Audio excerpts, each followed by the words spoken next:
প্রিয় মাধ্যমিক পরীক্ষার্থীরা, আমরা এখন এই ভিডিওতে এই যে আমাদের মধ্যশিক্ষা পর্ষদের টেস্ট পেপারস এর এই 420 পাতার 11 দাগের 2 নম্বর জ্যামিতিক প্রশ্নটি বা সম্পাদ্যটি আমরা এখন অঙ্কন করব। তো প্রিয় শিক্ষার্থীরা, আমরা প্রথমে প্রশ্নটি একটু ভালোভাবে পড়ে নিই। প্রশ্ন এখানে আমাদের দেওয়া রয়েছে, একটি সমকোণী ত্রিভুজ অঙ্কন করো যার সমকোণ সংলগ্ন বাহু দুটির দৈর্ঘ্য 4 সেমি ও 8 সেমি। ত্রিভুজটির পরিবৃত্ত অঙ্কন করো। কেবলমাত্র অঙ্কন চিহ্ন দিতে হবে, ঠিক আছে?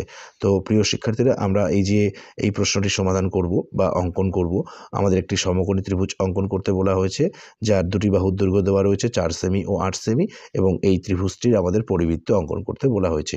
আমরা খুবই সহজ সরলভাবে অঙ্কন করব। তোমরা মনোযোগ সহকারে দেখো, অবশ্যই তোমরা ভালোভাবে বুঝতে পারবে। তো প্রিয় শিক্ষার্থীরা, আমরা প্রথমে প্রশ্নে দেওয়া পরিমাপ দুটি নেব, ঠিক আছে? প্রথমটি হচ্ছে 4 সেমি। এই শূন্যের বড় দাগ, এখান থেকে শুরু হয় হিসেব। এই 4-4-এর বড় দাগ, এই। এরপর আমরা আরেকটি পরিমাপ নেব, সেটি হচ্ছে 8 সেমি। এই এখান থেকে শুরু, এই 8, এই। এটি হচ্ছে 4 সেমি আর এটি হচ্ছে 8 সেমি। এখন আমরা এই যে খাতার পেজের মাঝে, ঠিক আছে, এখানে আমরা একটি রশ্মি অঙ্কন করব। তো রশ্মিটি আমরা 8 সেমির থেকে বেশি নেব। দেখো, এই আমরা একটু বড় করে নিলাম। এখানে বিন্দু, এখানে আমরা নাম দেব বি, এদিকে রশ্মির চিহ্ন এবং বিন্দু করে নাম দেব এক্স। তো প্রিয় শিক্ষার্থীরা, আমাদের যেহেতু সমকোণী ত্রিভুজ অঙ্কন করতে বলা হয়েছে, তো তার জন্য আমরা এই বি বিন্দুতে 90 ডিগ্রি কোণ অঙ্কন করব। কারণ আমরা জানি যে ত্রিভুজের একটি কোণ 90 ডিগ্রি, তাকে সমকোণী ত্রিভুজ বলে, ঠিক আছে? তো তাই আমরা এই যে বি বিন্দুতে প্রথমে 90 ডিগ্রি কোণ অঙ্কন করব। 90 ডিগ্রি কোণটি অঙ্কন করার জন্য আমরা পেন্সিল কম্পাসটি যেভাবে চিকন করে নেব, ঠিক আছে? এভাবে আমরা চিকন করে নেব, নিয়ে এই বি বিন্দুতে বসিয়ে আমরা এখানে একটি অর্ধবৃত্তাকার চাপ নেব, এই। ঠিক আছে? পরিমাপটি কিন্তু আমরা যে কোনো নিয়েছি, তোমরা যে কোনো পরিমাপ নেবে, ঠিক আছে? এরপর এই যে এখানে বিন্দু উৎপন্ন হলো, একই পরিমাপ দিয়েই এই এখানে বসিয়ে এখানে বৃত্তচাপ কাটবো। এরপর এখানে বিন্দু উৎপন্ন হলো, এখানে বসাবো, বসিয়ে এদিকে একটি অর্ধবৃত্তাকার চাপ নেব, আর একটু বড় করে নেব, এই। ঠিক আছে? এরপর এখানে বসাবো, বসিয়ে এই এখানে আরেকটি বৃত্তচাপ নেব, ঠিক আছে? এই আমরা কিন্তু বৃত্তচাপগুলি একটি পরিমাপ দিয়ে কাটলাম। এখন এই যে এখানে বিন্দু উৎপন্ন হলো, আমরা এই বি বিন্দু আর এই বিন্দু, এই দুটি বিন্দু যুক্ত করে আমরা এদিকে একটি রশ্মি অঙ্কন করব, ঠিক আছে? তো রশ্মিটি আমরা এদিকে 4 সেমির থেকে বেশি নেব, এই। এদিকে রশ্মির চিহ্ন করে দিয়ে বিন্দু করে নাম দেব ওয়াই। এরপর আমরা পেন্সিল কম্পাস দিয়ে প্রথমে আমরা এই 8 সেমির পরিমাপটি নেই, ঠিক আছে? দেখো, এই যে এভাবে আমরা পেন্সিল কম্পাস দিয়ে প্রথমে 8 সেমির পরিমাপটি নেব, নিয়ে এই বি বিন্দুতে বসিয়ে এক্স রশ্মির দিকে আমরা একটি বৃত্তচাপ কেটে নেই, এই। ঠিক আছে? এরপর আমরা পেন্সিল কম্পাস দিয়ে 4 সেমির পরিমাপটি নেই, দেখো, এই। ঠিক আছে? নিয়ে এই আমরা বি বিন্দুতে বসাবো, বসিয়ে ওয়াই রশ্মির দিকে বৃত্তচাপ কেটে নেব, এই। ঠিক আছে? এখন আমরা এই এখানে বিন্দু, এই বিন্দুর নাম হবে সি, এখানে বিন্দু, এই বিন্দুর নাম হবে এ। এখন আমরা এ সি যুক্ত করে দেব,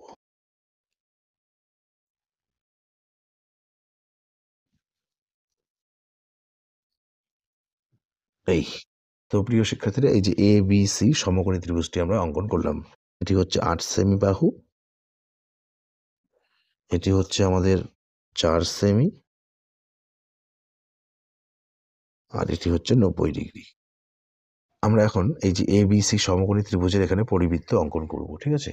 তো পরিবৃত্তটি অঙ্কন করার জন্য আমরা প্রথমে বি সি বাহুকে সমদ্বিখণ্ডিত করব।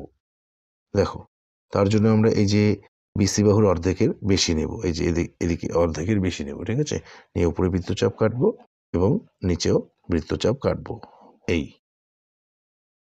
এখন আমরা একই পরিমাপটি এই বি বিন্দুতে বসাবো, বসিয়ে আমরা এই উপরে বৃত্তচাপ যেখানে কেটেছি তার উপর আরেকটি বৃত্তচাপ কাটবো এবং নিচেও আরেকটি বৃত্তচাপ কাটবো, ঠিক আছে?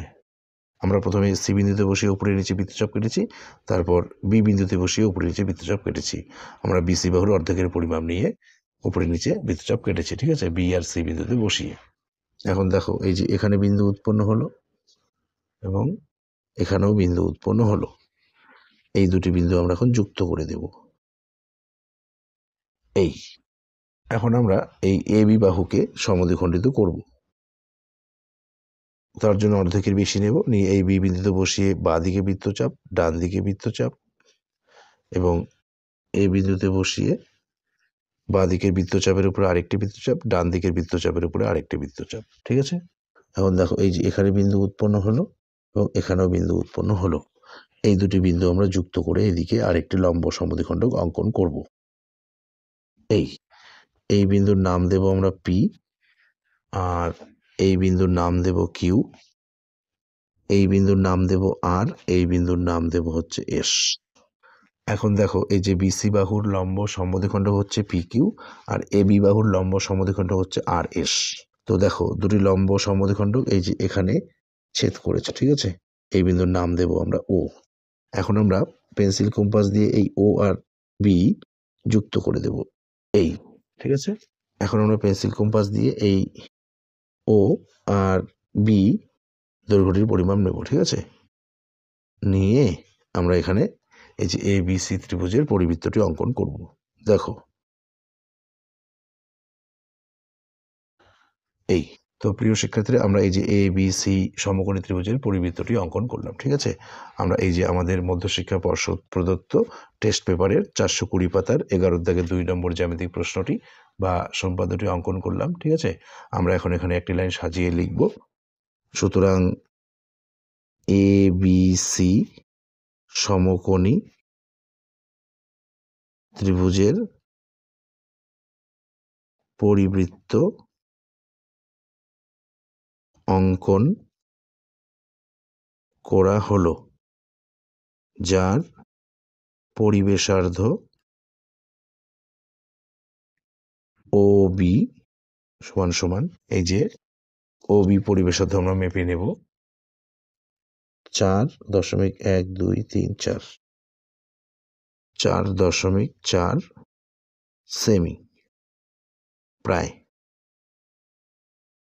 তো প্রিয় শিক্ষার্থীরা, এই ভিডিওতে এ পর্যন্ত। ধন্যবাদ।